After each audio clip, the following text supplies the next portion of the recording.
you haven't already, check out Necronomipod on CastBox, a top podcast app on iOS and Android with more than 28 million users worldwide. CastBox has a brand new way to find content you'll love. Just enter a keyword or phrase, and the app searches the show titles and transcripts of every single episode to deliver exactly what you're looking for. Download CastBox today and see for yourself.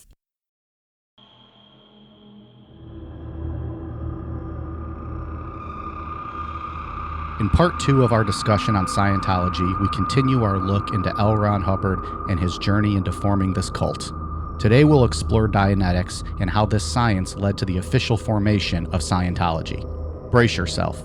By the end of this episode, much like us, you're all going to be experts on engrams, analytical minds, reactive minds, security checks, genetic entities, thetans, e-meters, audits, clams, tone scales, clear minds, the fair game law, and why Dianetics believes women are the absolute worst. I'm Mike. I'm Ian. And I'm Dave. If you thought IRS audits were scary, stick around. These motherfuckers won't just take your assets, they'll take your soul. This is Necronomipod.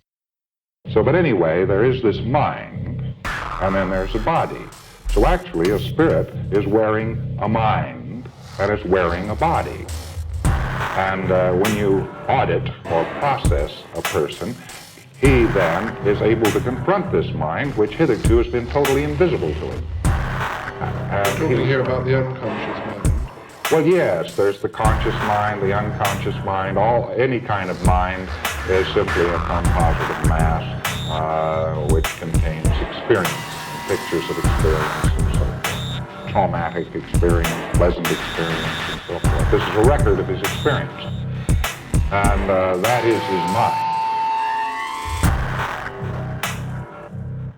So if you're going to a get-together, we're going to say this is going to be like something that starts in the daytime, like summer, early afternoon, late afternoon into the evening. Like a picnic? And going to go late. It could be a picnic. It could just be a house party. Could be an orgy? But I don't want you to focus on the food. It could be an orgy. You'll need to stay hydrated.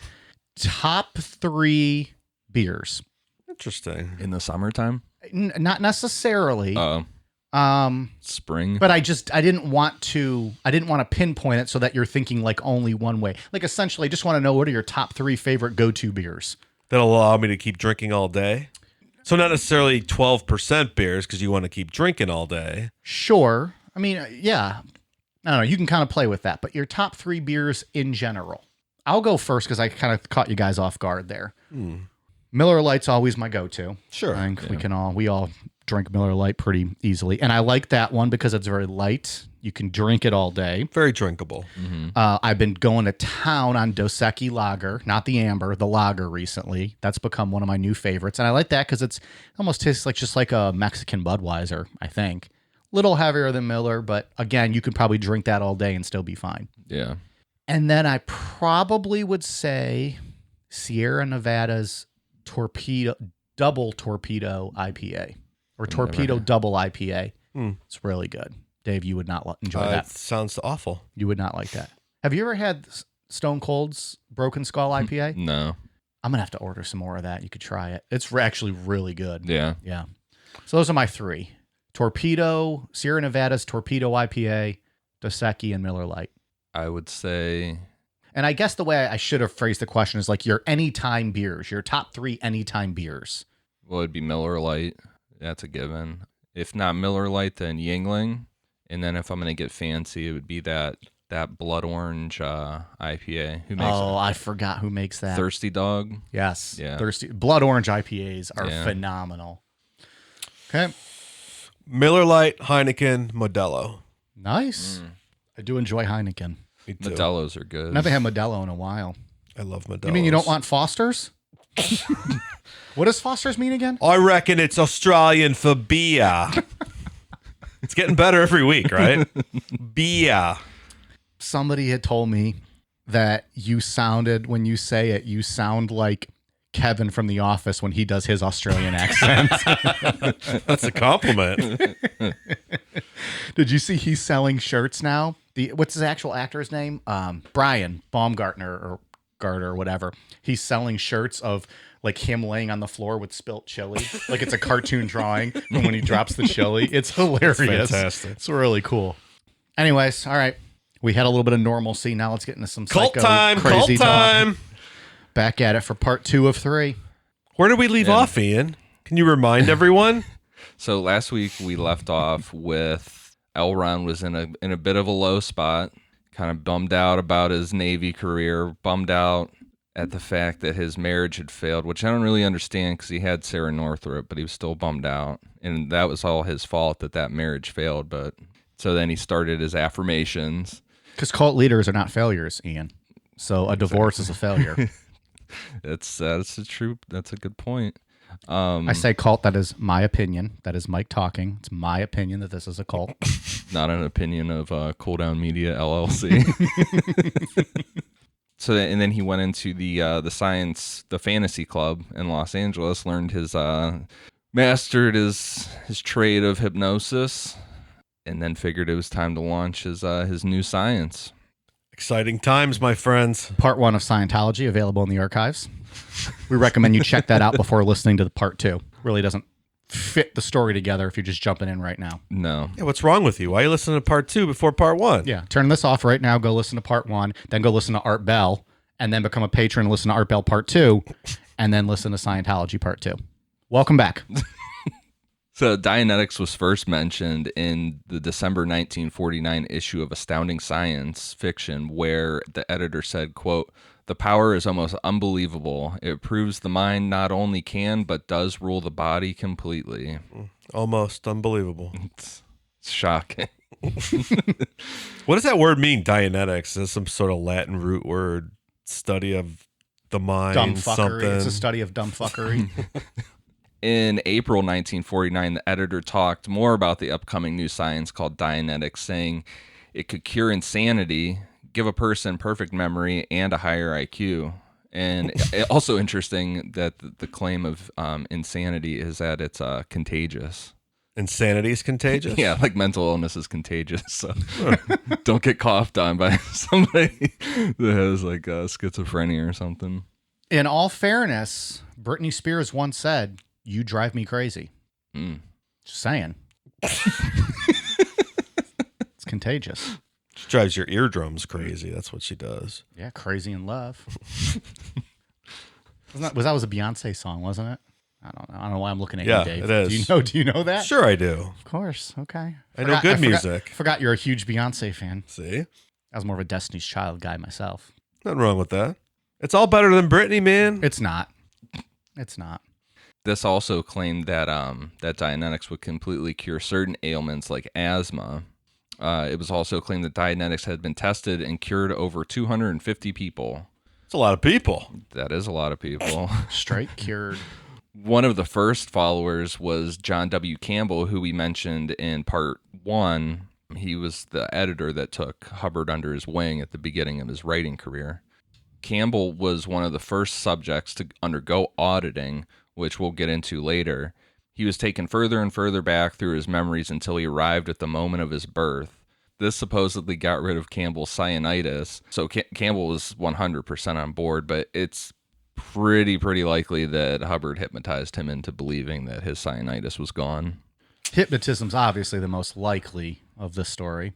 Sure, absolutely. It's interesting they're already calling it science and that it's not even close to being science. Well, so what I was reading about this period in time was that the science fiction community, they had a pretty big egos about themselves back in the 40s. And because a lot of their stories that they were writing, like about like rockets and different shit, were kind of coming true, you know, like, and it would like some of them. That is true, sure. So they fancied themselves like as like they were on this leading edge of the newest thing, and they were fully sold that one of these days, one of them was going to come up with like the next new science that was like their science, and by writing science fiction. Yeah, kind of. Yeah, okay. And L. Ron Hubbard was the guy to come to the forefront of that whole thought process. All right, that makes sense. Because I was going to bring that up before, like in the issue of Astounding Science Fiction. So off the bat, like I'm just thinking like, okay, this is a magazine where it's just fake science and just like people having fun and being imaginary. Right. Yeah, but like I said, they had like this this thought behind them, that because the things that they were writing about, some of it, it was coming true. But that was more about predicting future enhancements, and there's books and stuff where you go back and like the stuff that was created on Star Trek eventually becoming true, and it's that same kind of thing. But that's not what we're talking about with this clown. So you're telling me if I write enough like Britney Spears fan fiction that might come true? Oh, like now you're saying you're going to will your fan fiction into? Well, that's what they're doing clearly. So that's magic. Yeah, you're talking about magic now. Well, but they're just making stuff up and saying, well, this is going to come true. They're predicting what the future will hold based on... Okay, I'm predicting in my fan fiction. What are you're predicting something for yourself? We're not going to get into specifics of that. Oh, no. okay. It's a kid's show. With Campbell being completely on board with this, he wrote to a doctor friend of his named Dr. Joseph Winter saying, quote, with cooperation from some institutions, some psychiatrists, Hubbard has worked on all types of cases: institutionalized schizophrenics, apathies, manics, depressives, perverts, stuttering, neurosis, in all, nearly 1,000 cases, but just a brief sampling of each type. He doesn't have proper statistics in the usual sense, but he has one statistic. He has cured every patient he worked with. He has cured ulcers, arthritis, asthma. So literally this is not peer-reviewed, and there's no empirical evidence to suggest that any of these findings are accurate. What's interesting is it is Dave's opinion. A lot of the ailments, like the physical ailments that he claims to be able to cure, are stuff that he suffered from himself, or that he at least claimed to have suffered from when he was scamming the military, when he, like the ulcers and all that shit. Which makes sense to present yourself as having cured yourself. Yeah. So now with this doctor on board, these three men collaborated together to work out all the details on how to present Dianetics to the world. The Hubbard Dianetic Research Foundation was established in April of 1950 in Elizabeth, New Jersey, with Hubbard, his wife Sarah, Winter, and Campbell on the board of directors. Dianetics was launched as a preview in Astounding Science Fiction's May 1950 issue, and if you wanted the full course, you have to buy the book for $4, which was titled Dianetics, The Modern Science of Mental Health, and that was officially published on May 9th, 1950. Like you said, there's literally fiction in the publication's title. Fiction. Dave, do you have that book on your shelf next to the Bible? Dianetics? Yeah. It's just as true. In the fiction section. Yeah. So the basic idea in Dianetics is that the mind consists of two parts: the analytical mind and the reactive mind. The reactive mind, the mind which operates a person, is physically unconscious and acts as a record of shock, trauma, pain, and otherwise harmful memories. Experiences like these stored in the reactive mind are called engrams. Dianetics is a method used to erase these engrams in the reactive mind to achieve the famous state of mind that Scientology uses, which is clear. So are you following me right? It's like the phrase, when you fabricate something out of whole cloth, that's the exact definition of this. It's just nothing. This one gets a little tough to keep up with. Yeah, get your everybody listening. Get your note. Get a notebook out and take some notes here. Was this the episode where people are gonna freaking look like Charlie Day with his little wall of what the fuck things mean? Yeah, everyone take notes. Try to keep up with all of this. So in Dianetics, the unconscious or reactive mind is described as a collection of mental image pictures, which contain the recorded experience of past moments of unconsciousness, including all sensory perceptions and feelings involved, ranging from prenatal experiences, infancy, and childhood, to even the traumatic feelings associated with events from past lives in extraterrestrial cultures.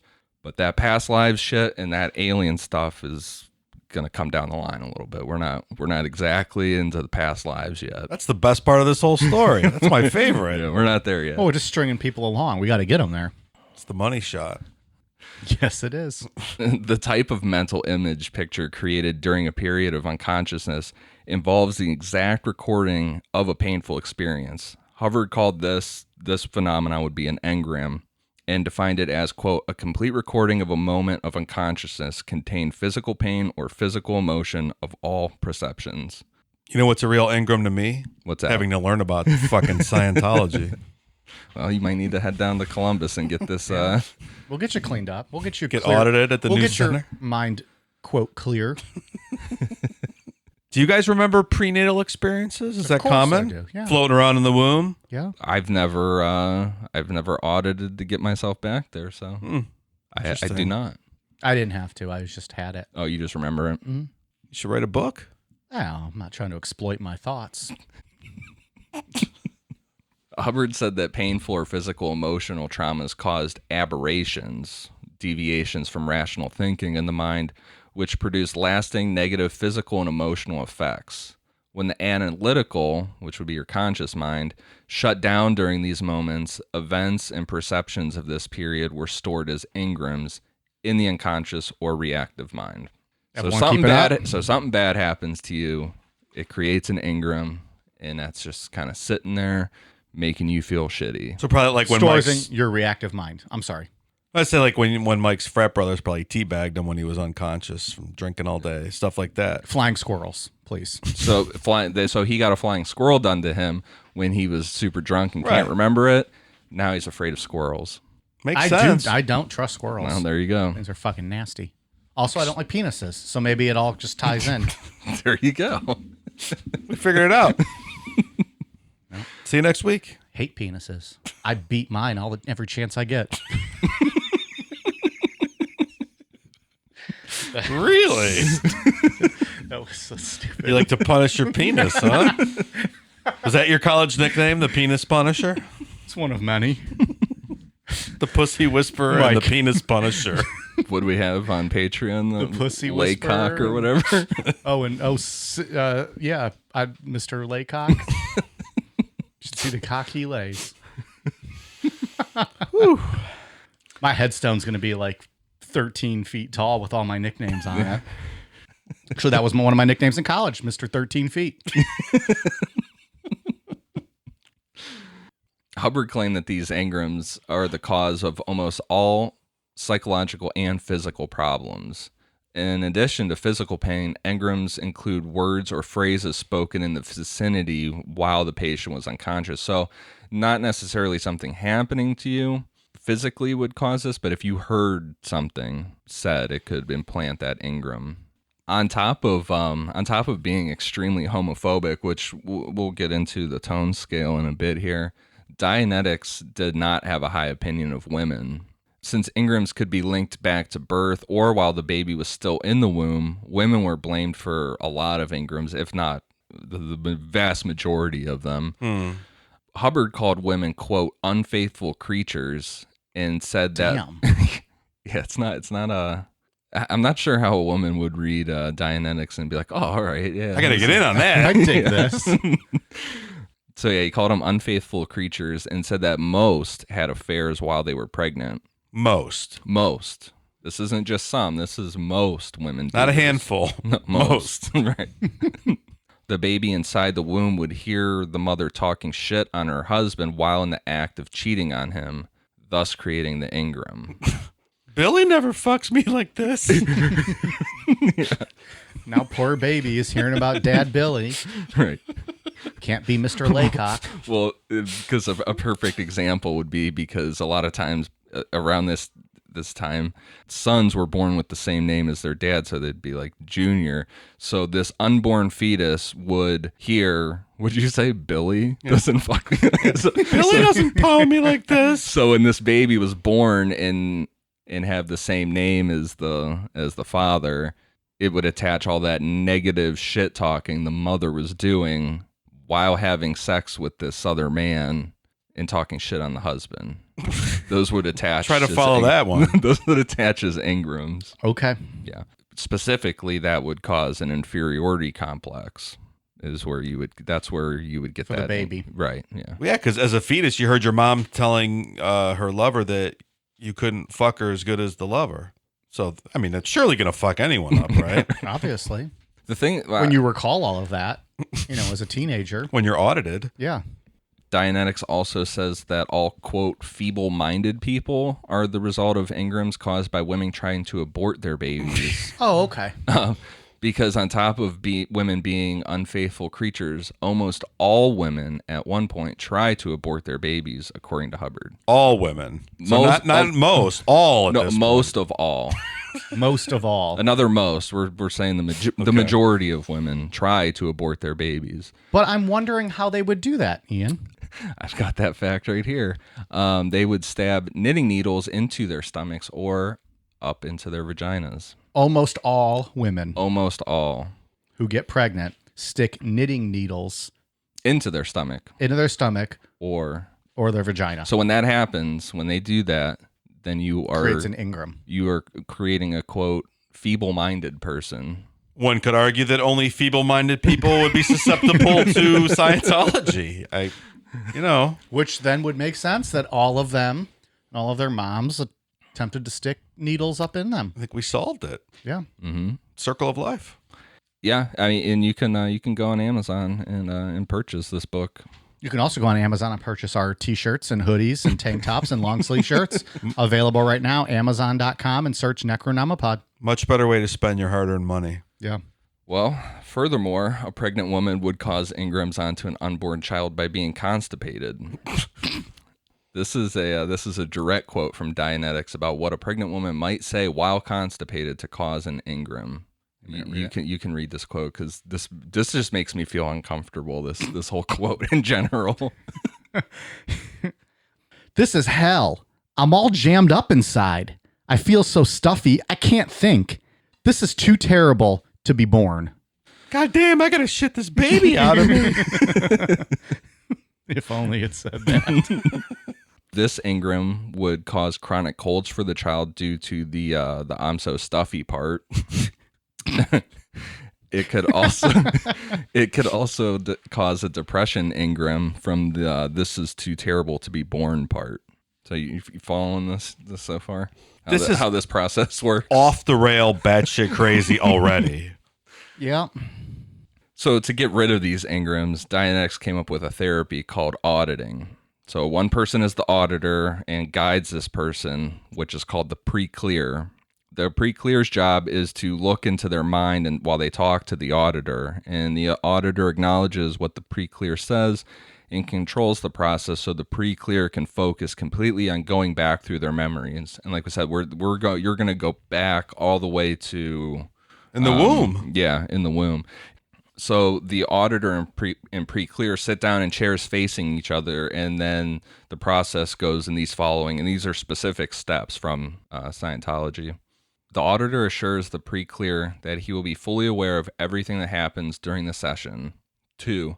The pre-clear is instructed to close his eyes for the session, entering a state of Dianetic reverie, signified by a, quote, tremble of the lashes. Literally, a tremble of the lashes. During the session, the pre-clear remains in full possession of his will and retains full recall thereafter. 3. The auditor installs a, quote, canceller, an instruction intended to absolutely cancel any form of positive suggestion that could accidentally occur. This is done by saying, quote, in the future, when I utter the word canceled, everything I have said to you while you are in the therapy session will be canceled and will have no force with you. Any suggestion I have made to you will be without force, and when I say the word canceled, do you understand? So this is in case you accidentally say something good to them and it kind of gets in the way of them recalling these bad engrams? Canceled. Next question. Well, what we were talked about in part 1, this is like a really hypnotic kind of thing. You can see where like the hypnosis stuff that he. It's 100%. Yeah. Yeah. It's just really hard to follow what they're getting at sometimes. Number 4, the auditor then asked the pre-clear to locate an exact record of something that happened to the pre-clear in his past. Like, quote, locate an incident that you feel you can comfortably face. So, Okay. something, So not too traumatic. just something that maybe pissed you off or wasn't great. Not but- your mom fucking the mailman. Nothing too traumatic yet. Right. Your pregnant mom. Right. Pregnant keep with it. you. You're just still floating around trying to grow and, become a baby. Right. Mailman's cock's hitting you in the womb. Yeah. God, get the fuck out of my eye, dude. Just drop off that Playboy and get the fuck out of here. 5, the pre-clear is invited by the auditor to quote, go through the incident and say what is happening as you go along. So you're going through this process and you're just like describing everything in detail. 6A, the auditor instructs the pre-clear to recall as much possible of the incident, going over it several times, quote, until the pre-clear is cheerful about it. No, and then he stabbed me. Cheerful about it. Then he stabbed Yeah. me. You Well, gotta- then he stabbed me. Well, then he stabbed me. He stabbed me. It's all right. 6B, when the pre-clear is cheerful about an incident, the auditor instructs the pre-clear to locate another incident. Quote, let's find another incident that you feel you can comfortably face. The process outlined at steps 5 and 6A then repeats until the auditing session's time limit, usually 2 hours or so, is reached. And that probably costs you about $200 to $300. I was just gonna say, and people pay for this shit. Oh, yeah. Do you know how many shirts, Necronomipod shirts, $200 or $300 could get you? Like 2. A whole new wardrobe. Like 2, because we're fucking bougie as shit. Number 7, then the pre-clear is then instructed to return to present time. 8, the auditor checks to make sure the pre-clear feels himself to be in present time, not still recalling a past incident. 9, the auditor gives the pre-clear the canceller word, like, quote, very good, canceled. 10, the auditor tells the pre-clear to feel alert and return to full awareness of his surroundings. Quote, when I count from 5 to 1 and snap my fingers, you will feel alert. So very hypnotic. It's just, regular hypnosis. It's a very hypnotic experience. So when you get out of here, you're supposed to feel better, and then you're hooked, and you want to sign up and do more and do this again. Right, exactly. We'll see later on when we're going through some of this stuff, and then like in part 3 during the Sea York times, people start just purposely making up things to keep this, to not even to keep the game going. Some people just to get out of the situation because like, I don't want to fucking sit here anymore. Like, so, you're not talking about the auditors, you're talking about the pre-clears. pre-clears. Would make Correct. stuff up. Right. Because you have to say something. Right. Well, and because hypnosis doesn't work, and so they're not in a trance, so they don't know what to do. They're like, well, fuck, I paid all this money. Hypnosis does work. For the sake of this story, it's the most rational argument that there is. But this is basically hypnosis Yeah. masqueraded as a mental treatment, as mental therapy. And it's convincing people that they're looking back into memories that go all the way back to... Is there any like fake regression memory planting stuff going on here? nothing that I could... I mean, I'm sure... Like, what do you mean? Like people plowing moms so the baby remembers it later and be like, oh, I did that on purpose so that we can regret, go back and remember this? Is that what you mean? I'll sign up for that job. No, like... I'll be an auditor. Like the whole, like we talked about a couple weeks ago with the satanic panic stuff where you're, they're just asking leading questions and implanting memories I into see what you mean. your subconscious that didn't really happen. Yeah. I mean, Where kids remember being molested by, a satanic cult that just, it just wasn't real. would it surprise you that these pre-clears could be manipulated that way? No, it would not. So by August 1950, Hubbard's book had sold 55,000 copies and was selling at a rate of 4,000 copies a week, and was being translated into French, German, and Japanese. 500 Dianetic auditing groups had been set up across the United States, and tons of people were going to Elizabeth, New Jersey, to the main headquarters to officially learn from Hubbard and be considered a sponsored Hubbard auditor. These courses cost around $500 in 1950s money, which is like $5,000 today. So it's not an actual organization at this point. Is it more just like a pyramid scheme and all the money flows upward? That's what it sounds like. Kind of. It's like at this point, it's like you could buy the book and you could do auditing with other, there would be nothing stopping us from, like, if we wanted to audit each other. We can buy the course for $500, then we can go back to Topeka, Kansas, and start scamming people. Exactly. We haven't gotten to the point where this is completely structured. Yeah. Okay. And we'll get there where it's very looked down upon if you try to take this stuff outside of Scientology and teach it. So that's a little different than other cults that we've talked about, right?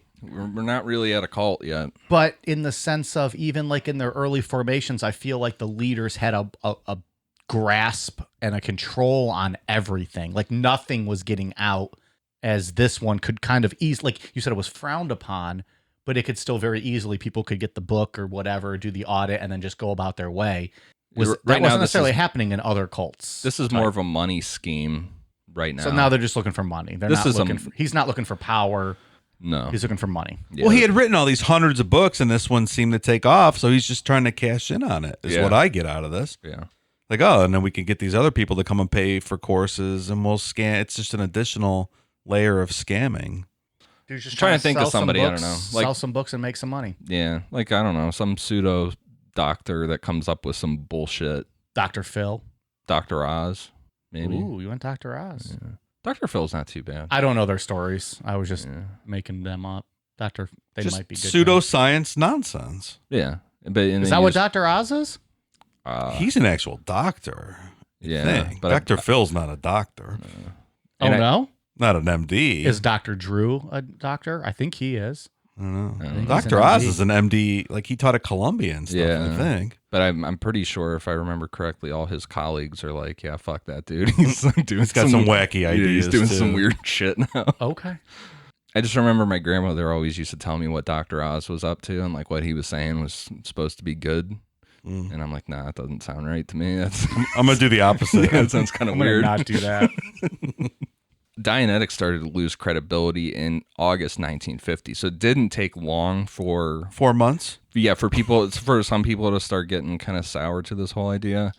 This happened because there was a presentation by Hubbard before an audience of 6,000 people at the Shrine Auditorium in Los Angeles, and it failed terribly. He was billing this as he was going to introduce the first true clear person. So the first person that has truly that has become clear, and her name was Sonia Bianca. And he told the audience that this was the result of her undergoing the Dianetic therapy, and now she possessed perfect memory and was cured of all of her ailments, which her ailments, it was an allergy to pain was what she was cleared of. So whatever that means. An allergy to pain. An allergy to pain, and she had perfect memory. Because that was what you were supposed to be able to get from Dianetics. Everybody should have been able to get once you go clear is perfect memory. Perfect memory, meaning you can recall every second of your entire life, you know. Perfect memory. Well, that's interesting. Back to the womb. I'd like to have that. I don't think I'd want that. Just some I don't stuff know, you I just want to forget. Yeah, I just don't know if that's all good. Yeah. I don't know. I think part of life is being able to put stuff behind you and That's forget true. about it and move on. Like all those teabag squirrel balls and all that stuff. I could taste the nut hair on my tongue. Yeah. Okay. I about made myself gag.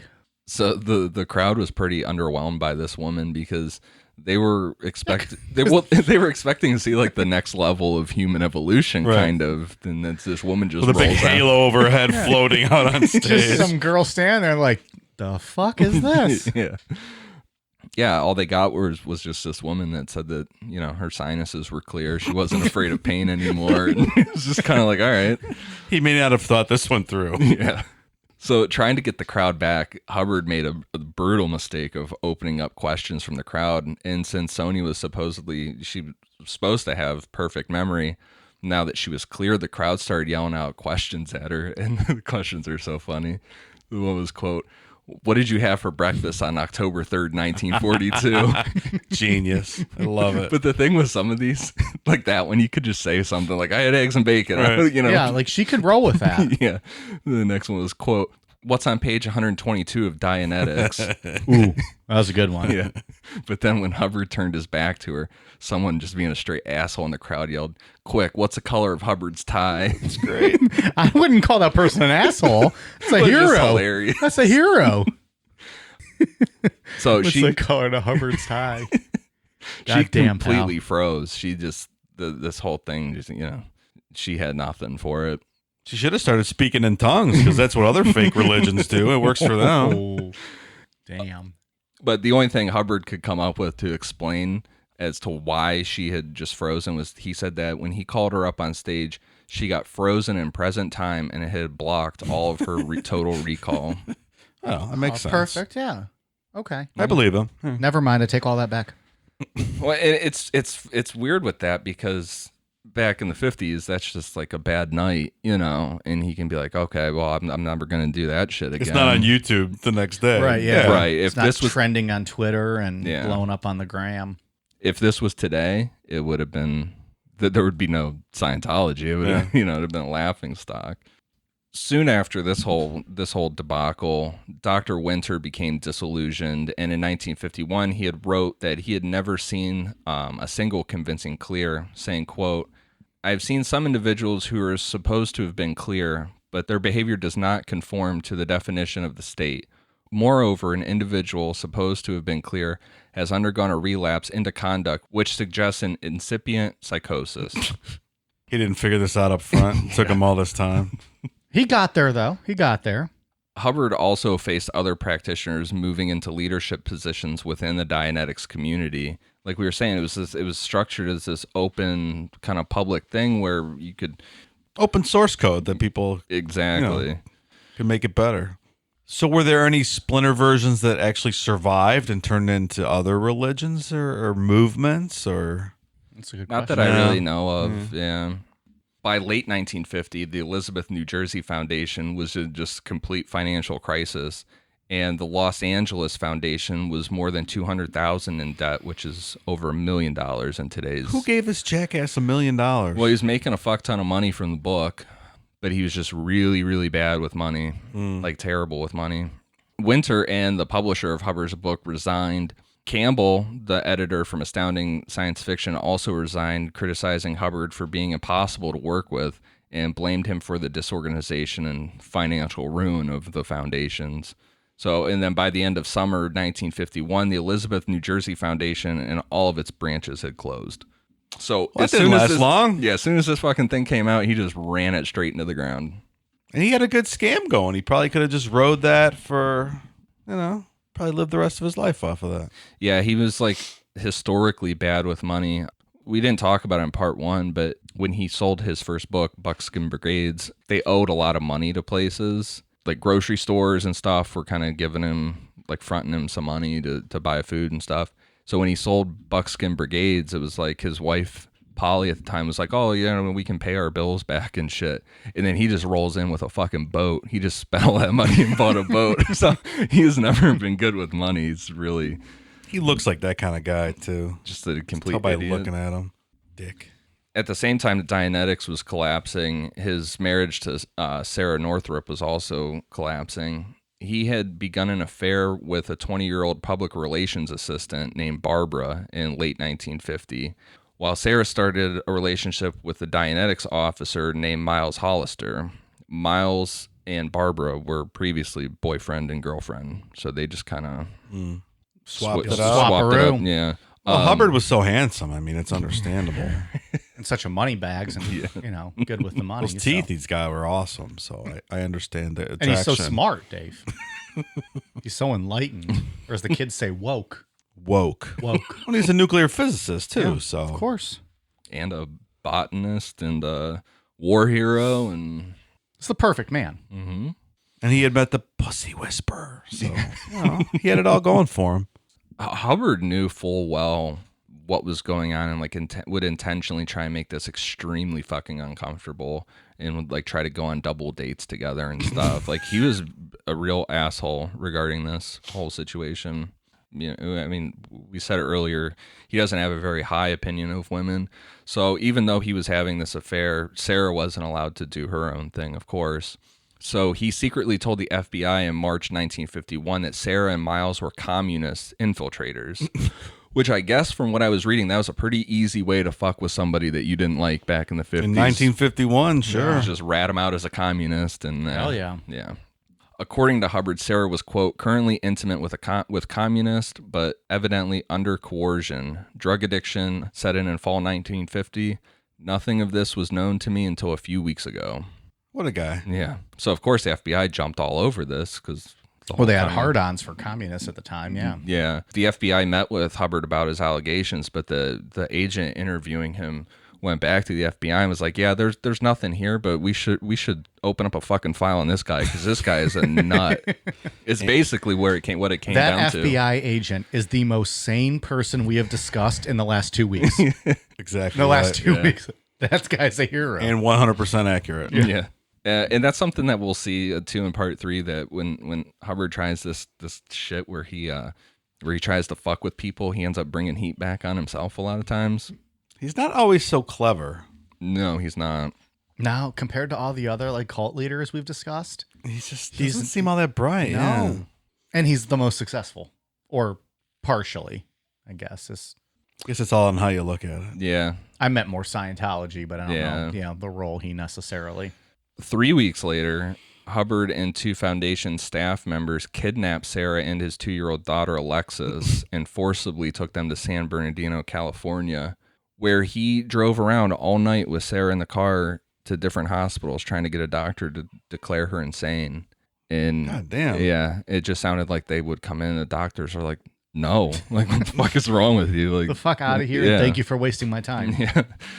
He let Sarah go, but took Alexis to Havana, Cuba. And man, he was really fucked up. And this is what I'm talking about with like celebrities and people that, I mean, celebrities aren't necessarily our brightest minds, but they're people that a lot of people look up to and stuff. You know, at one point during this time, he called Sarah and told her that he killed their daughter and had like dismembered her, and then just let that sit for a couple days while he was in Cuba, and then called her back and was like, you know, and he refused to agree for the divorce, and had told Sarah basically, you should kill yourself before publicly divorcing me. Like, it would be better if you killed yourself. Like, just really. He is not a good person Not at all. Sarah filed for a divorce suit on April 23rd, 1951 that accused him of marrying her bigamously and subjecting her to sleep deprivation, beatings, strangulation, kidnapping, and extortions to commit suicide. The bigamously part is because he was still married to Polly, which is accurate. From the Magic Castle. What's his name's girlfriend, right? Yeah, or no, that's who he's divorced, or that's who's divorcing him right now. Oh, that's right. That was the Polly Gruber. Polly Dave, Grubb. how are you not following Grubb. this whole story? Man, this is a tough one. It's a lot of players here. Yeah, with the extortions to commit suicide, that's what I was just talking about, how he said, you know, you should kill yourself before. According to her journals, while she was pregnant with their daughter Alexis, there was a lot of times that he tried to get her to have an abortion and would kick her in her stomach. And then at one point in one of her journals that he hit her so hard that he broke her eardrum. Damn. So yeah, he's just not a But women are awful, according right. to Dianetics. Yeah. Is that where we get all this from? Her journals? About the beatings and stuff. Yeah, she has pretty there's lengthy journal entries from her out there. So she went and got a lawyer that knew exactly what he was doing and liked a lot of publicity and stuff. So he started running, because I mean, L. Ron Hubbard was, you know, the author of Dianetics and shit. So he started rolling with these headlines like, quote, Hubbard is insane, says wife, like just plastering his name out there. Yeah. So he finally agreed to give their daughter back. She got their daughter Alexis back in June of 1951. He agreed to go forward with the divorce only if she signed a written statement declaring him, quote, the things I have said about L. Ron Hubbard in courts and public prints have been grossly exaggerated or entirely false. I have not at any time believed otherwise. L. Ron Hubbard is a fine and brilliant man. It's great. Fine and brilliant man. It's like another episode we talked about before. I know Jim Jones was guilty of that, getting people to sign blank pieces of paper. Yeah, like that dude that he wanted, that he had signed that paper about wanting his wife to get pregnant by Jim Jones. Yeah. But then he would have people sign blank ones that they could just fill in with whatever. And it's like, no court is going to acknowledge this. This is nonsense. You know, it's like, it's really childish. But her doing this is what got him to give their daughter back and go through with the divorce. Yeah, you got to do what you got to do. Yeah. At some point. So Dianetics appeared to be on like, it was still had a little bit of life to it at this point, but it was like any day it would just be completely done. But then this guy, Don Purcell, rolls in. He's a millionaire businessman and a true believer in Dianetics who just agreed to fully support a new foundation in Wichita, Kansas. Brought him back from the dead. Yep. It's another one of those points in history where if this guy wasn't around, it would have just faded like every other dumb fad, you know. Yeah. Purcell was expected to pay for everything, which he completely did. I mean, he decked this place out super nice. And Hubbard published his second book under Dianetics titled The Science of Survival. The Science of Survival kept up with the trend of everything with Scientology, where it's just super fucking confusing and unreadable, worse than the book before. That's hard. Yeah. This book focused on the tone scale, which is a big part in the beliefs carried over to Scientology. The tone scale is a ranking scale of your physical and emotional state going from 40 to negative 40. It's basically like your attitude is based on your survival rate, is the way that I understand this. Your attitude is based on your survival rate. Right. As in, like, if I have a positive attitude, I'm more likely to survive? Yes. Okay. So I'm going to read through this tone scale, and if either of you feel like interjecting at any time, feel free. All right, so I'm going to start in the negatives for this.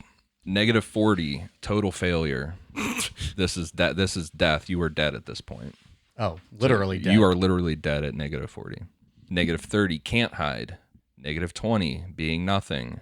Negative 10, being objects. Negative 8, hiding. Negative 6, sacrifice. Negative 5, worshipping bodies.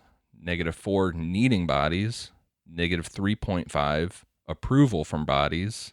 Negative 3, owning bodies. Negative 2.2, protecting bodies. Negative 1.5, controlling bodies. Negative 1.3, regret. Negative 1, blame. Negative 0.7, accountable. Negative 0.2, shame. Negative 0.1, pity. Negative 0.01, failure. And 0, body death. So all those things you read are worse than being dead? No, dead is negative 40. Well, what's body death at 0 then? I'm not completely sure on that. I don't know what body death is exactly. And so the rest of those are just like your attitude. Yeah, so here's what I think happened when he's writing this list. I think he started at 0 with body death, and that was supposed to be you're dead. But then he's like, I need to add some negatives to this shit to make this sound a lot worse. So then we just kept going down. And he just kept going down that list of. And then total failure is you are dead at that point. But not body dead. That's something different. I'm not clear on what body death is exactly. I'm not clear on what any of this is exactly. We're all going to leave this episode with some more questions than answers. Yeah, I'll be honest. I have no idea what any of this means. No. It's very, very hard to follow. You don't know what being a negative 8 is at hiding?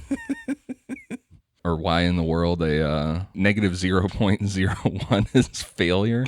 Like, the numbers are just fucking nonsense in themselves. And again, what is that? It's supposed to be attitude, right? This is What is this that? is your So your attitude. attitude is failure? Your attitude is completely consistent with your survival rate. So What does that? if Hey, I you're- don't like your tone, Mike. Well, Yeah. Dave, I'm 0.2. I'm Shane. So if you're let's say that you are at a negative 30 and you are at can't hide, you're pretty fucking close to being dead at that point. You only got negative 10 to go, and then you're dead. Don't use up those last 10. Because your bad attitude's going to kill you eventually as you go down the scale. Well, your survival rate, yes. Folks, we are not making this up. This is the tone scale it. is on Scientology.org. I mean, you can read the tone scale. It's like one of their big tenets of the whole religion. Yeah. Well, let's get into the positive ones. All right. So Ish. positive. Can only go up from body death. Yep. At 0.01, you are dying. Well, That's what I'm saying. I really think that body death was supposed to be really death, but then he was like, I gotta throw some negatives in this shit. So 0.01 is dying. 0.03 useless. That's me. 0.05 apathy. 0.07 hopeless. 0.1 victim. 0.2 self-abasement. 0.3 undeserving. 0.375 making amends. why not 0.4? 0.5 grief. 0.8 propitiation. 0.9 sympathy. 0.94 numb. 0.96 terror. 0.98 despair, 1 fear, 1.02 anxiety, 1.1 covert hostility. I'm going to stop at that one because that's a pretty common one for them. They like to assign that tone to a lot of people. Yes, that's the most common to call people, other than a suppressive person, which we'll get into that later. But going one, they call it going 1-1. So if you were 1-1, means you're basically someone. It seems like it's a catch-all for just anybody. Like if anything's wrong with you. Yeah, and they specifically say that it's like someone that'll like smile in your face and stab you in the back kind of thing. But interestingly, they also put homosexuals at 1.1, and that's where you get the gay cure of Scientology. Fuck's sake! Because if you go past 1.1, then you are no longer gay. Oh, that's nice. Yeah, Because your attitude is so positive that you couldn't possibly be gay. If you're what is it, 1.2? Well, you're too positive. You couldn't possibly be gay. I guess. No, I mean, yeah, I know. What the fuck are they saying? But yeah, that's the other thing that It's just very. I feel gets lost in the mix of all their stuff is how homophobic they are. Yeah. Very homophobic. Which is kind of weird, being a big anti-women. thing in Hollywood. Yeah, Kind of conflicts with Yeah. what you would view as a traditional liberal Hollywood views. it's really shitty. Anything that claims any type of gay therapy to get rid of that is ridiculous. Of course. That's terrible. Then we go to 1.15, unexpressed resentment. So now you should technically not be gay anymore if you hit that point. 1.1. Okay. 1.2, no sympathy. 1.3, resentment. 1.4, hate. 1.5, anger. So I'm angry 22 hours a day on average with anything. I get pissed off. Does that mean I'm living life at a 1.5? Sure. So my survival rate's not bad. It's better than being negative. I mean, whether guess. it's traffic or the news or, whatever the fuck it is. It's at the higher end of the scale. I get angry so quickly. And more often than not, I'm annoyed and angry by something. Well, is annoy on there? No. But Okay, we can go up 1.8 pain, 1.9 hostility. You kind of sound a little hostile. I am maybe. hostile. Okay. As you were. 2.0 antagonism, 2.4 monotony, 2.5 boredom, 2.6 disinterested, 2.8 contended, 2.9 mild interest, 3.0 conservatism, 3.3 strong interest, 3.5 cheerfulness. Turning the corner here. Yeah, we're getting up there. There we go.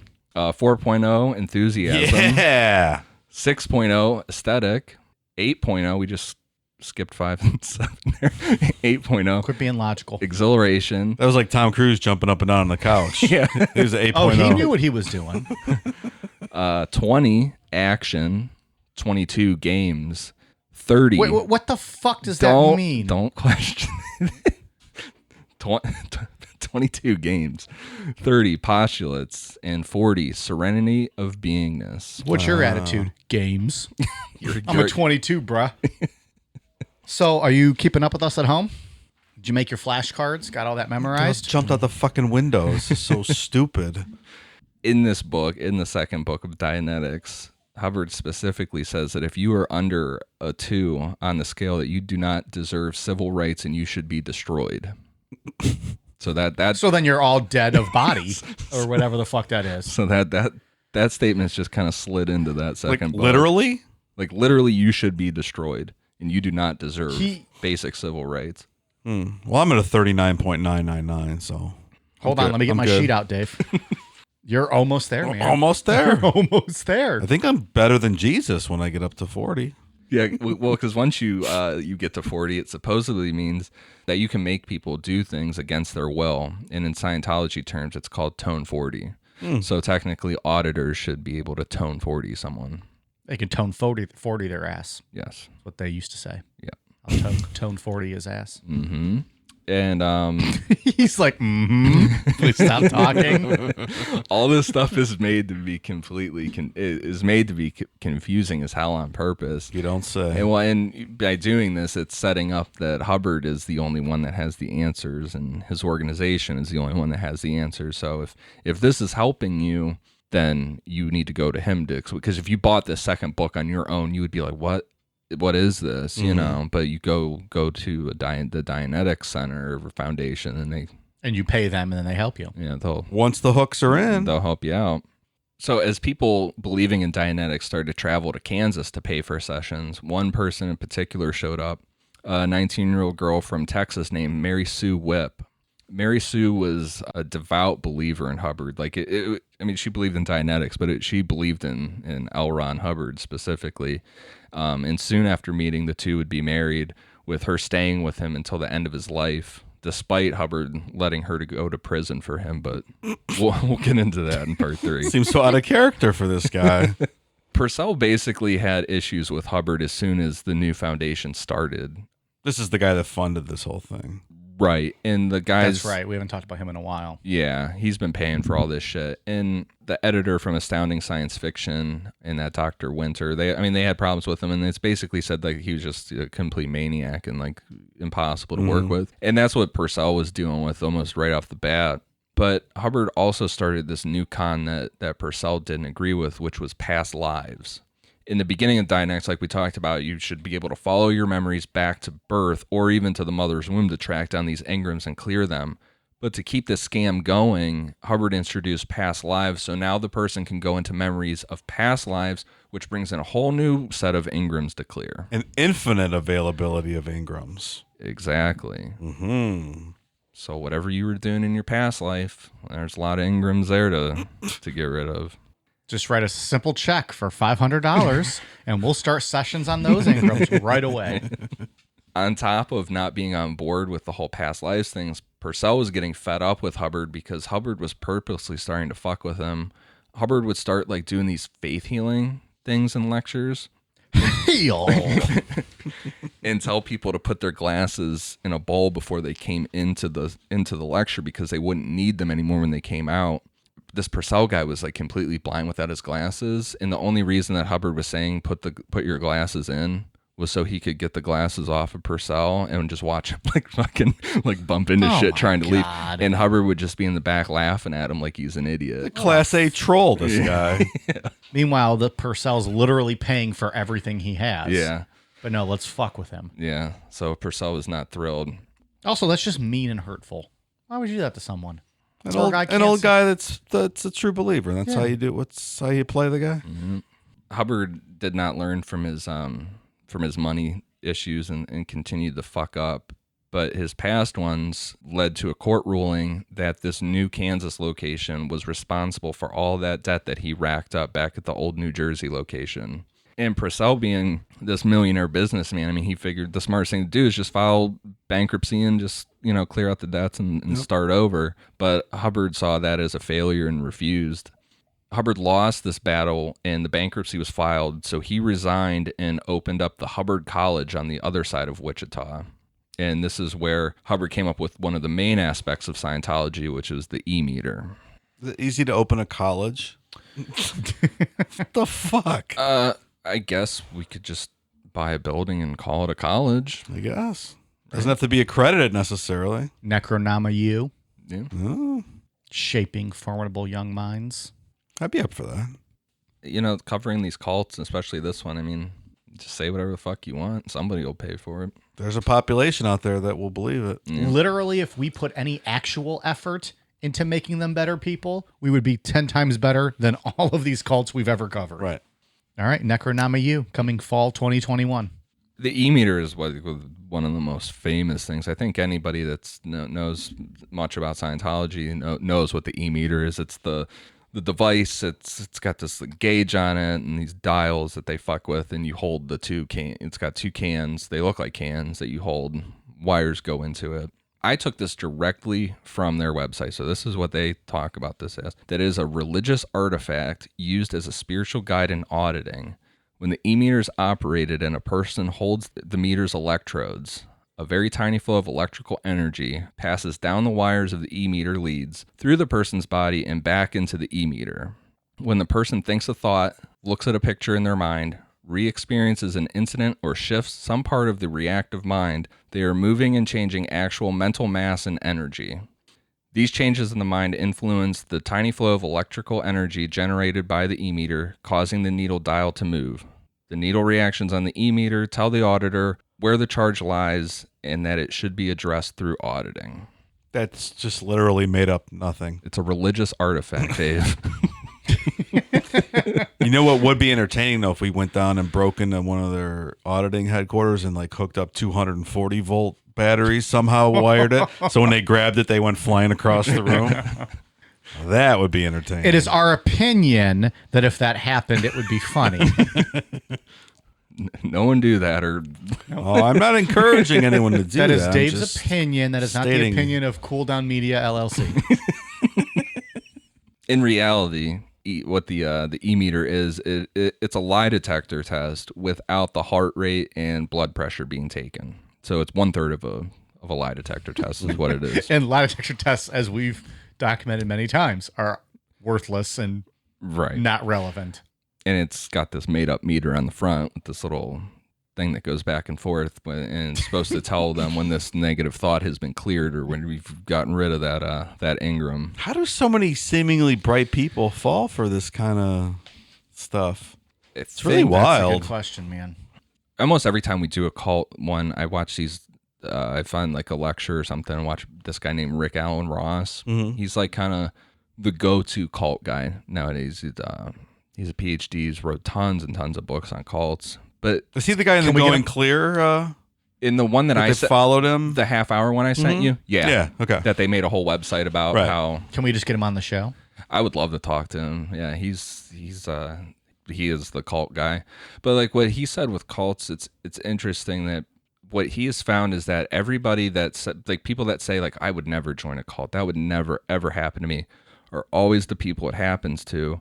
And it's not these like people don't go out of their way like looking for a group to join. It's always when they're at a low point in their life. Like nobody that joins a cult is having a great time in their life at that point. And they're usually, what he said that he has found is that they're usually brought in by someone that they trust, either a friend or a coworker or someone that's already in the group. And they're like, hey, your family member died or something's going on in your life. And they're like, hey, this group can really help you out. And then they try it. And next thing you know, you're roped in. Yeah, that makes sense. Yeah. I So we don't need the interview for that guy because you explained it perfectly. Watch We'll just this. interview you. Yeah. Dave and I'll interview you one day about cults. He's a really interesting guy, and yeah, Scientology fucking hates him, man. They have a whole website. I think it's whoisrickross.com. Like a 200-page PDF on this guy, I believe, is what he said. Trying to dig up shit from his past, like dumb shit, all the way. I think he said like all the way back until he was 8 years old. They were digging up stuff on him. Right. He had detention in 4th grade. Yeah. Like, see, he's a piece of shit. And I think with Scientology specifically, that you're not going through a good time in life when you join the stuff. You're looking for answers or something's going on in your life. But then when you're at this point in Scientology, you're probably, I would say, about $30,000 in at this point, possibly 50 grand in. Wow. So I think some people can keep rationalizing it and they're like, fuck, I just put so much money. There's got to be something. Like, I can't just bail on this shit already. These Yeah, other you're people gonna- wouldn't be paying this much money if there wasn't something to it. Just rationalizing it away. Right. Yeah. Or you just rationalize it. I paid this much. I'm just going with it. This is it now. Yeah, I think that's one of the big things why a lot of people continue with Scientology is the cost amount. It's insane. So just to circle back to the e-meter, it is not a religious artifact. It's just 1/3 of a lie detector test. They didn't find it like buried under the ancient pyramids or something. They did not, because I was actually reading, it wasn't even invented by L. Ron Hubbard. It was actually invented by Russians back in the day as like a kind of a precursor to a lie detector test. It's not even something unique to Hubbard or Scientology. So only 6 weeks after setting up the Hubbard College, Hubbard closed it down and moved with his new bride to Phoenix, Arizona. He established the Hubbard Association of Scientologists International to promote his new science of certainty, Scientology. What's different between Scientology and Dianetics was that Dianetics is all about releasing the mind from the, quote, distorting influence of engrams, and Scientology is, quote, the study of handling of the spirit in relation to itself, universes, and other life. So with Hubbard resigning due to bankruptcy, he was afraid that he would lose the rights for Dianetics to Purcell. Scientology was not something new that Hubbard had discovered through research, like he said. It was to make damn sure that no one else made money off of Dianetics. But like all things Hubbard came up with, Scientology brought all new levels of things that you need to clear in your life. After becoming clear, going through the tone scale, there was now the new level of OT, operating Thetan. The most famous OT level is OT3 because of the whole Xenu story and all that, but we'll get into that for part 3. Teaser. I thought it was coming in this one, but then as I I gotta was wait another week. It's the only good part of the whole story. You're giving us Xenu blue balls over here. So the true soul of a person is a spirit of a being that has attached itself to the person, and that spirit is called a Thetan. No, it's Satan. Mike Tyson. Thetans created the universe just to amuse themselves, but in the process, they lost their superpowers. Over trillions of years, Thetans had gone in and out of bodies, never staying in the same one, but every person has always been inhabited by a Thetan.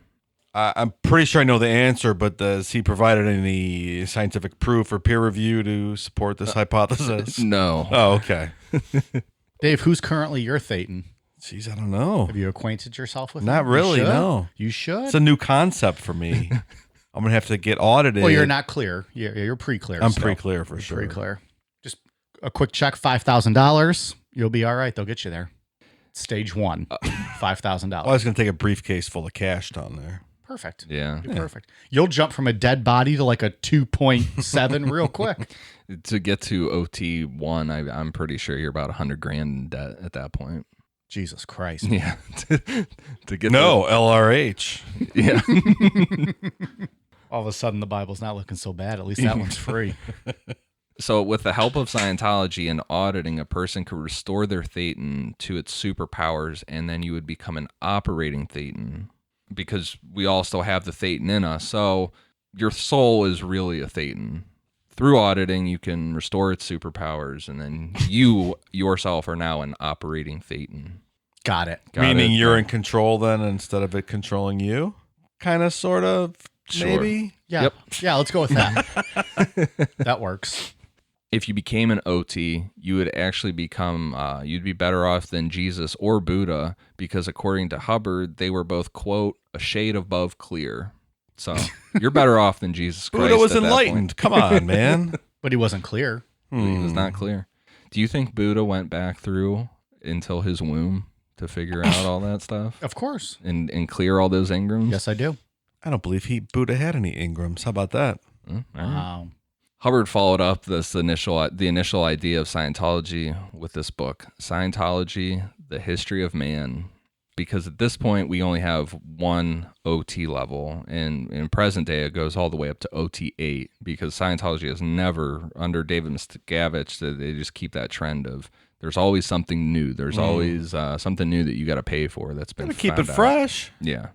This book, The History of Man, introduced these things called genetic entities. They are described as low-level souls that are in your body alongside the Thetan. They call them GEs, and those, of course, had engrams that needed to be cleared. More sets of Ingrams. Right. So Holy moly. So not only did you live past lives, you have a Thetan in you that has its own engrams, and now we have genetic entities that are also inside your body that also have engrams. So Dianetics is just straight up getting rid of engrams inside of you. And anytime you think you've gotten rid of all of them, But they'll wait, create there's more. a whole new level of something else that contains engrams. Right. And you need to You need to clear those to have clear mind. right. And now you will be an operating Thetan if you clear that Thetan. I have a question. Do we have any idea of how much time this takes, like takes up for the average person every week to study this stuff? Well, that's Is it based like on, it's based on your bank account, Dave. I think it's based on your bank account and but do you get lot of study time. materials? Does it take up all of your spare time? you have nothing. all what you are do. you studying? You are reading these nonsense books There's the books that he wrote and you're auditing. that are more confusing than our episode today. Yeah, and you're going through auditing constantly. Levels of auditing. Yeah, you're holding on to the e-meter cans and being taught and going through your auditing process. Okay. I like to hold on to some cans, but those aren't the kind of cans I want to be holding on to all day. Wait, the thing too with auditing and when you're getting to this level, there's stories of people legit like going crazy from all this because it's like you believe in this stuff so thoroughly, and it's like it's like piling on more stress. It's like all of a sudden you're like, oh, I got these past life Ingrams out, and like, oh fuck, now I got a Thetan inside of me, and now I've got a genetic entity inside of me. It like freaks people out. There's stories of people like really doing significant mental damage to people, piling on all this stress of it's fucking crazy. And at the end of the day, it's nothing but a financial scam. Yeah, it really is. For me, this is where things go way off the rails. The book describes numerous incidents that, according to Hubbard, occurred to the Thetan or the genetic entity in past lives. These stages of biological history, some typified by an animal and others typified by other items, were marked by traumatic incidents which have to be, quote, run out using the e-meter. So it's just another way of saying we're clearing engrams. So this is kind of our shared evolutionary history as human beings. Yes. So we're going to get into some of these incidents that Hubbard found particularly worth commenting on in this book. Did he ever say where he gained this knowledge from? Research. What exactly was he researching? Just researching. Yeah. Don't ask questions. Just open up that. Like, did he find hidden scrolls in the Dead Sea that no one knows about, or... I know that there's stories about there's stuff that he found through auditing, like going back into past lives. There's stuff about that he went to heaven at one point, trillions of years ago. Trillions. Listen, pal. Open your mind and your checkbooks. Sit there and relax. The photon converter, essentially an early photosynthetic organism, such as an algae or plankton. Hubbard deemed the photon converter to be responsible for fears of, quote, light and dark, the storms of the sea, the fight to keep from rolling into the surf. So you got that. If you're afraid of the light and the dark, it's because of this photon converter that fucked with algae and plankton. Got it. Trillions of years ago. Trillions of years ago. This is my fate. This is the best thing that I've ever read regarding something. All right, folks. This is the juicy part of this episode. Drum roll. The clam. Was that your drum roll, Dave? I was trying to make You a can't noise. roll your No, R's? I cannot. The clam. One of a number of incidents between the helper and the weeper. Others include seaweed and, quote, jellyfish incidents, which are quite remarkable for their occasional aberrative force. Encounters between jellyfish and cave walls are held to be responsible for the emergence of, quote, a shell as in the clam. The clam itself is a, quote, deadly incident involving a, quote, scallop-lipped, white-shelled creature which suffered from a severe split personality or, quote, double hinge problem. One hinge wishes to stay open, the other tries to close, thus the conflict occurs. According to Hubbard, the hinge of the clam, quote, later becomes the hinges of the human jaw. And the clam's method of reproduction in spores is said to be responsible for toothaches. In one of the most famous passages of the book, Hubbard advised that, should you desire to confirm this, describe to some uninitiated person the death of a clam without saying what you are describing. Can you imagine a clam sitting on the beach, opening and closing its shell very rapidly? Make a motion with your thumb and forefinger of a rapid opening and closing. The victim may grip his jaws with his hand and feel quite upset. He may even have to have a few teeth pulled. At the very least, he will argue as to whether or not the shell stays open at the end or closed. And he will, with no hint of the death aspect of it, talk about the poor clam, and he will feel quite sad emotionally. I just want some seafood now, talking about fucking all this. You get shellfish and clams and...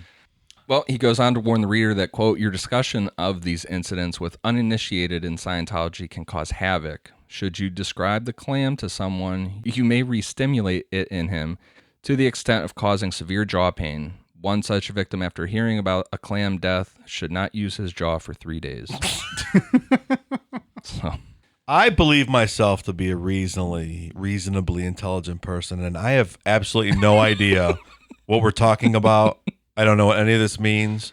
I don't know what they're trying to get at. Talking about clams, Dave.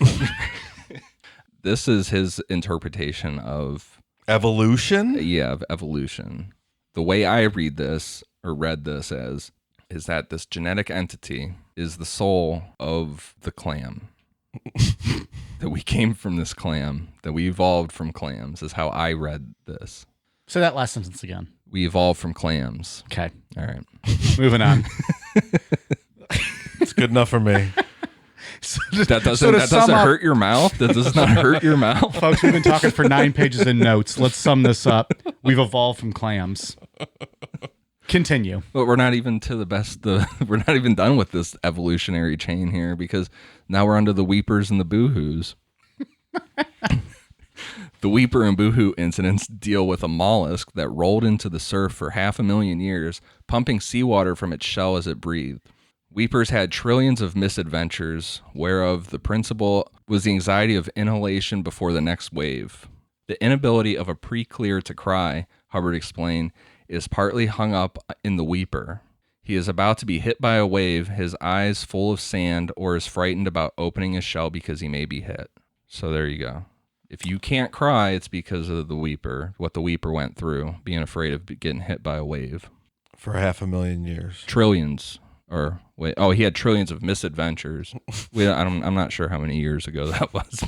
But if I can't cry, won't that affect my attitude and hurt me on the tone scale?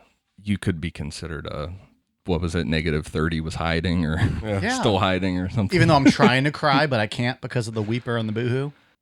This is like a whole sidebar in Scientology that I did not even know existed until I was deep diving into this. I did not know that this book was even a thing. So, the birds were a traumatic incident caused when, quote, birds of very crude construction developed a taste for clams. As a result of birds' attacks on ancestral clams, modern man suffers from, quote, falling sensations, indecisions, and other troubles.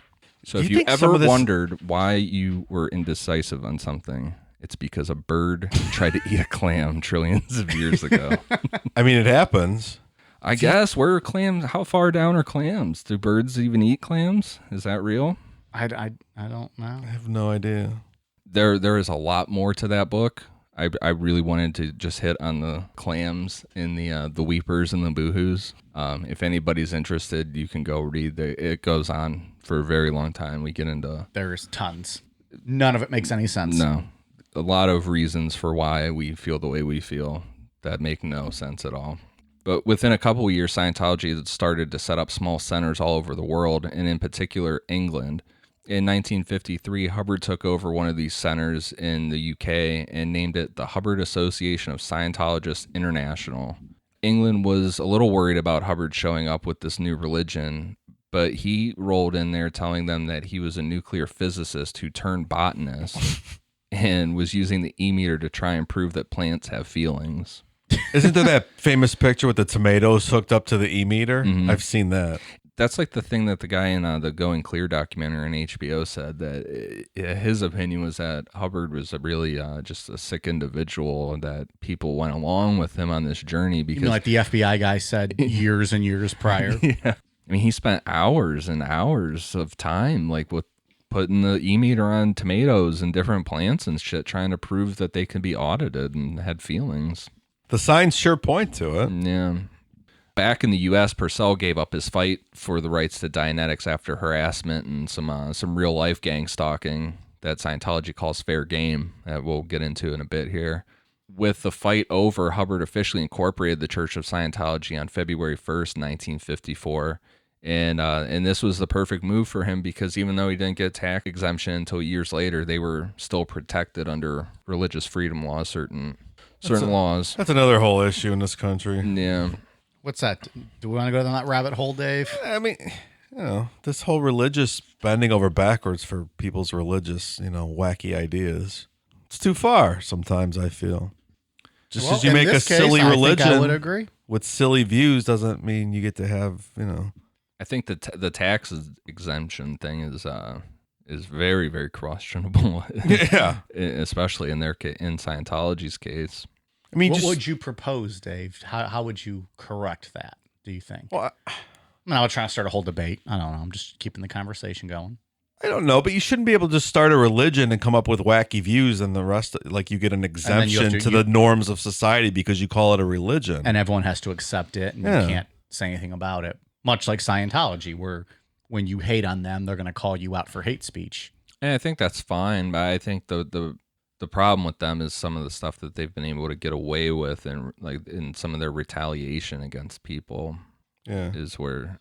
And that's more what we're getting into next. Yeah. Yeah. Well, then the tax exemption thing. No church should have tax exemption. That's just ridiculous to begin with. Yeah. All these churches should pay taxes.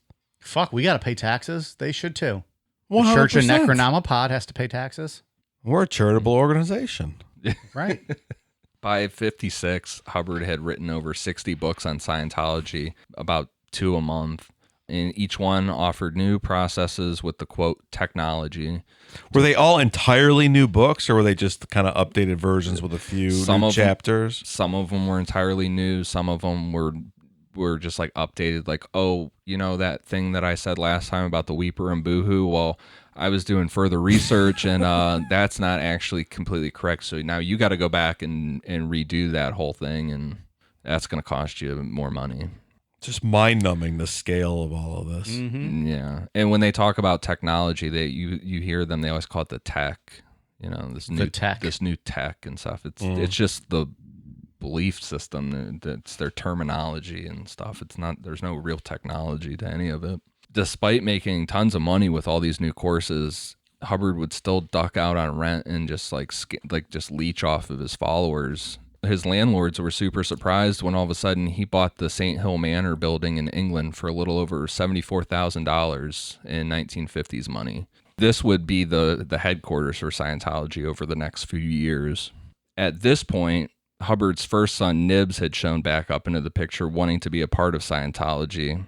Quickly, Nibs was given high-ranking titles in the church. However, he became disillusioned because he wasn't getting all that financial benefits that he thought he would get from being the son of L. Ron Hubbard. I mean, besides his cool name, did Nibs have any other qualifications to be granted this high-ranking title in the church? No. And Nibs we touched on in part 1. Yeah, so he's his first son. Go back and listen to part 1 if you haven't. Why are you still fucking listening to part 2 if you haven't listened to part 1? Nibs had blown the org, which is Scientology speak for defecting. This pissed Hubbard off royally, and it made him super paranoid. And it wasn't because I'm losing my son or something. It was he thought Nibs was going to take Scientology teachings out with him and do it for himself. Persona non grata. Poor Nibs. This paranoia would increasingly get worse, which caused Hubbard to introduce just like straight up police interrogation style questioning while holding the e-meter called sec checks. These interrogations would ask extremely personal and embarrassing questions, which were all recorded and kept on file to be used against someone in case they defected. You want to put him through a sec check or something? Yeah. Put me through one? Do I have to answer Absolutely. him? Do I have to Fuck answer yeah, him? dude. Okay. All right. Well, go ahead. Do you collect sexual objects? Yes.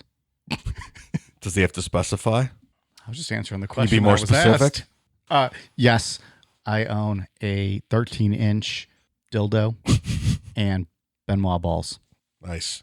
Have you ever done anything your mother would be ashamed to find out? I have fingered a monkey. Have you ever peddled dope? No, sir. Do you have any bastards? 3. Are you upset about the security check? No, sir. Have you ever tried to act normal? Yes, I have. Have you ever practiced cannibalism? No, sir. Have you ever had intercourse with a member of your family? Just masturbating to one of them count. Yes, it does. Yes, sir. Have you ever had anything to do with a baby farm? No, sir. What question in this check shouldn't I ask you again? Have you ever had intercourse with a member of your family? Have you ever had intercourse with a member of your family? Yes, sir. Are you upset about the security check? No, sir. Okay, that concludes the security check. These were brutal. Where it's like a police interrogation that would go on for so long that people would just admit the stuff that wasn't true, that would be recorded. Oh, you mean like regular police interrogations? Yeah, it would be things where people would just basically agree to things or just say shit that wasn't true, that just to get it over and done with. Hey, folks, just a PSA out there. Don't ever let a Scientologist do a security check on you without your lawyer present. Or the police, right, Dave? Or the police. His paranoia got so bad during this time that he started doing sex checks on children starting at age 6 with questions like, what has somebody told you not to tell? Do you have a secret? Who have you made guilty? Have you ever been a coward? Have you ever decided that someday I will grow up and I'll get even? If so, with whom? And are you upset with this security check? I love that fucking question. Yeah. But I mean, a 6-year-old kid, it's ridiculous. And that's why the rumor of what's her face? Katie Holmes got herself and her daughter out of that out of the thing. Yeah, it was because of this security check bullshit with yeah, you're not doing that to my kid. Crazy. In 1960, Hubbard started issuing out statements about not wanting Nixon to win the election, which caused the FBI to extend their file on him. Like we said before, he was already on their radar, but now with starting a religion and talking shit about presidential elections, they were all over him at that point. When Kennedy was elected, Hubbard was initially happy and offered Scientology to help train astronauts for $25 an hour. Did they have operational flight experience that would enable them to provide this training? You know, I don't know what the training exactly was going to consist of. He was so confident that the astronauts would be flooding into the Washington, D.C. Scientology Center that he personally flew there to get them ready. Instead of sending astronauts, the FDA raided their center regarding fall. This is probably my favorite thing of this whole show. They're going to train astronauts for $25 an hour. And he flies there like all proud. Like he's like, I'm going to greet these guys at the door. What does that even mean? It means they're going to make $25 an hour, Dave. Don't worry about what they're going to get trained on. Instead of getting all those astronauts, he thought they just got raided by the FDA regarding false claims about the e-meter and what it could do for a person. But look at that, of all things, that's what got him. But it was kind of a fuck up by the government because they didn't do any, they didn't bring any charges against them for the e-meter, and all it did was just like kind of boast this thing of we're a religion, and now they're there's their enemy now, yeah. As every cult has. And he's always had his enemies throughout this, is like people that spoke out against Dianetics or things, but now that he's considered this a religion, and it's like, oh, now I'm protected. Yeah, fuck that. In 1965, going with these enemies, Hubbard formulated the Fair Game Law, which states how to deal with people who interfere with Scientology's activities. They call these people suppressive persons, which they call them SPs, could be considered fair game for retaliation. So, Necronomipod fans, be ready, because we'll have to battle this here in the coming weeks. Hubbard went on to further say that a suppressive person should be, quote, deprived of property or injured by any means by any Scientologist without any discipline of the Scientologist, may be tricked, sued, or lied to, or destroyed. That's harsh language, destroyed. Yeah. Throwing this destroyed word around. We've said that a couple times tonight. Yeah. But that essentially sums up how they come after people, right? They want to destroy your life. Yep, and this is where you get that real life gang stalking and brutal harassment of critics. You could go see that Marty Rathburn guy. He's a high profile defector. There's then documentaries out there, like they bought a house across the street from him and just put cameras and watched him for years, follow him all over the place. Years? Yeah. And a lot of people have gone through and found that they were being followed by private investigators that link back to the church. Just brutal stuff they do to people.